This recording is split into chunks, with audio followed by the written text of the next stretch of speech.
Lots of shipyards promise customization, but Sanlorenzo really means it. If you were to spec an SL90A like this one, you would start with a blank piece of paper and make the boat your own. It also happens to have one of the most interesting layouts of any boat of this size. So the question for me is, sub 30 metre, is this as good as it gets? Let's find out, shall we? I'm Jack Haynes, welcome to Yacht Buyer.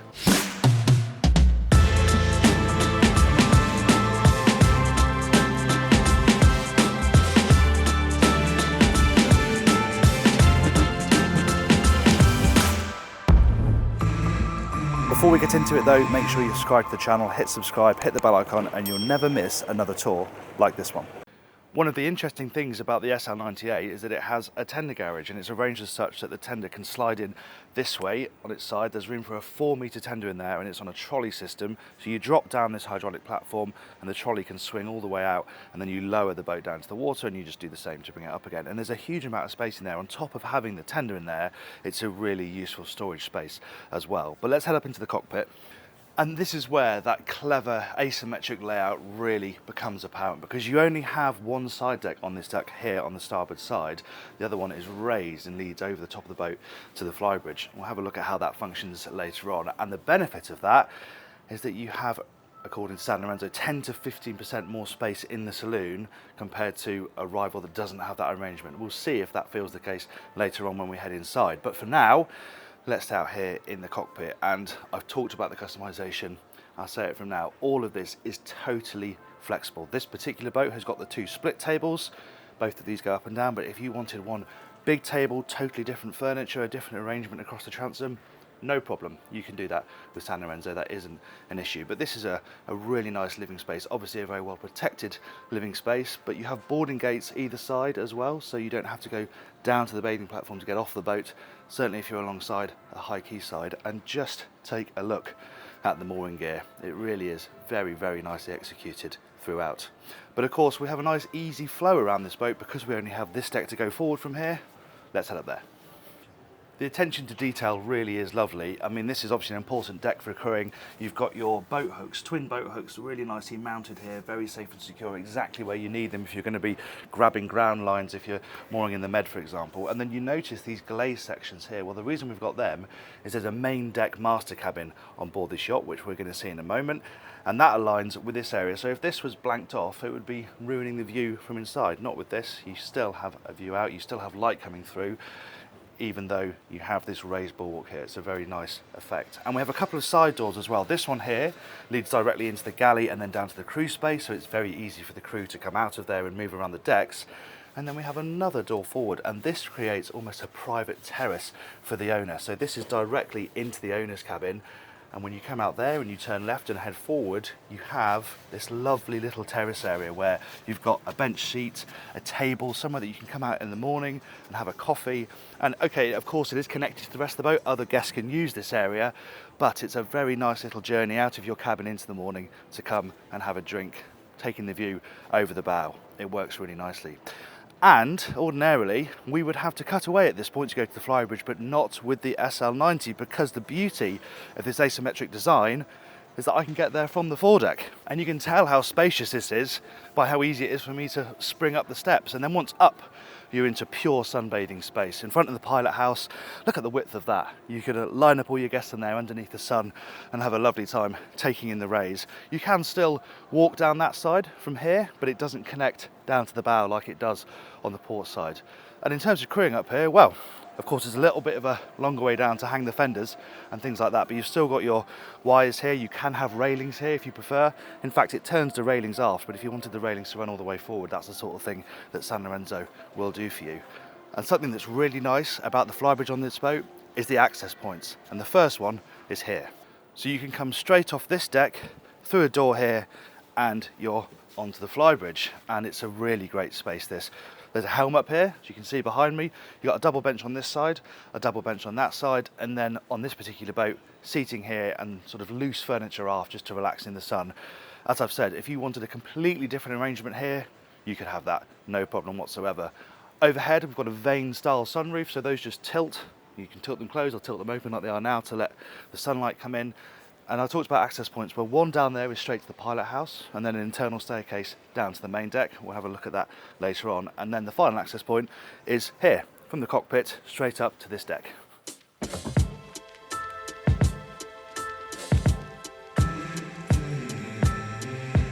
Now, ordinarily, of course, you'd have some side deck to try and account for in this area, but this is where Sanlorenzo has been able to push this area right out to the beam of the boat, which creates this lovely window side seating area right up against the window. So the views out from here will be absolutely glorious, and you have this lovely lounging area over on the other side. This has got Minotti furniture. I'll say it again, if you want something totally different, that's absolutely fine, but this is a UK stock boat. This is how the dealer has spec'd this boat, and you know, as I said, it's incredibly flexible. So if you don't want a glass coffee table, for example, you don't have to have that. This is a nice effect because this actually slides across to cover up the TV when you're not using it. Down there is the owner's cabin. Big surprise in store there, so we'll go there in a second, but if we head down the starboard side, we have the staircase first up to the pilot house. It's great to have the helm up on the flybridge, but this is the place where I imagine the skipper is going to spend most of their time. They have more screens here, greater oversight of the boat systems. It's obviously very well protected. Certainly if you're doing passages at night, this is where you're going to want to be, and it's a very easy arrangement to get used to with the rain screens lined up ahead. They are a bit of a stretch away, but we've got controls down here, and you could also have a seat with controls in the armrest if you prefer, so you can just sit back and control everything like Dr. Evil, sitting back in your chair.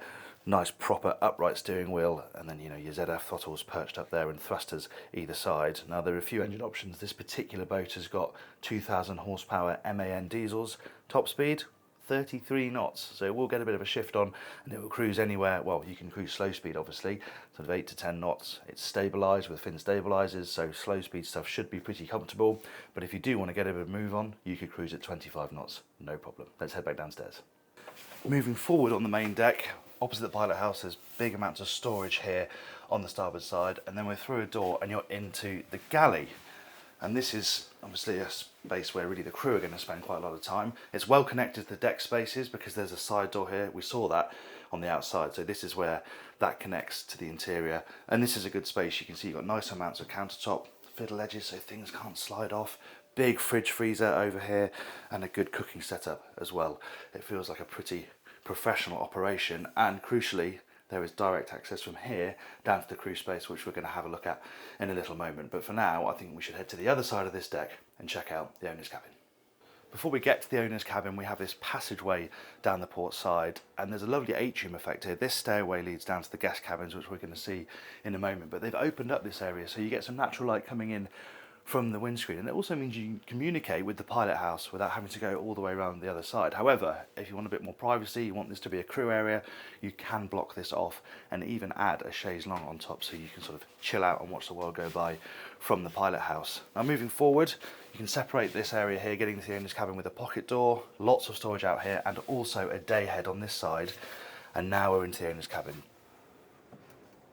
But just check out the thickness of these doors. When you shut these, you really know about it. And it makes for a very quiet boat. Think about where we are in this owner's cabin. We are so far away from the machinery. You shouldn't hear a thing. Stabilizers, generators, nothing.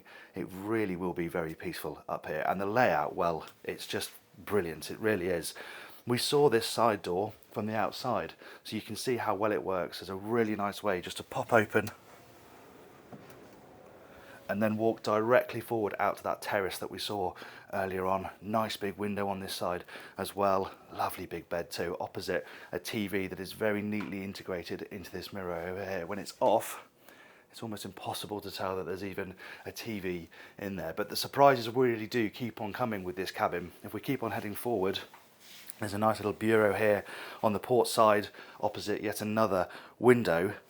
And then I love this effect here. The use of wood here is lovely, and they've very cleverly hidden these little pop-out storage voids. There's one there, there's one a bit further down as well, but come with me because the bathroom is really quite special as well. It's finished beautifully as well, marble all over the place, but These skylights are absolutely great, and there's a window over there that faces into the cabin. You can't see through it from the cabin, so there's plenty of privacy if you're having a shower in here, but it just means you get this great effect of natural light being drawn into this space. Enough room for twin sinks. You can see the size of the shower if I step inside. Even the lighting inside the shower cubicle, it is so nicely executed.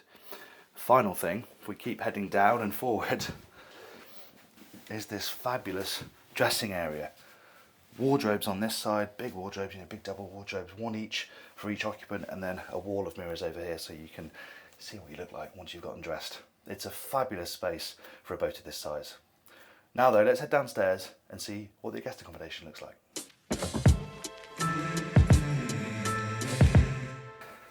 Down here then we have a 3 cabin layout for guests, and we'll start in the VIP. This is a nice space, isn't it? Lovely big double bed. You can see the bed runs across the boat like this. Nice amount of storage on the other side, and we have the same effect as we do in the owner's cabin, with the TV being very nicely mounted inside the mirror as not to show when it's not being used. More storage behind me here, and nice big portholes as well. Not hull windows, proper opening portholes. Really lovely things they are. And they're obviously going to give you some nice natural ventilation if you don't want to rely entirely on the air conditioning, though of course the interior is air conditioned throughout. Has its own bathroom, very nice bathroom too, totally private. In fact, all 3 of the cabins down here have got their own bathroom, so there's no issues with people having to share bathrooms on this boat. This cabin is actually set up as a twin, though these berths do slide together, so you can remove this central section, slide the berths together, and then you've got a double bed in an instant. But it just adds a little bit of flexibility that not every single bed on this level is a double. Again, you can see how wide the openings on those portholes are. Storage over that side, same setup with the TV, and as I said, a nice private bathroom. And if we just head over into the final guest cabin, you can see it's set up as a double. It's not much smaller than the VIP really. It still feels very luxurious. The bathroom isn't quite as large, still a very good size though. And again, you have your own AV, you have your own climate control in here. It's a very comfortable boat for guests to live aboard. Let's go and check out where the crew sleep.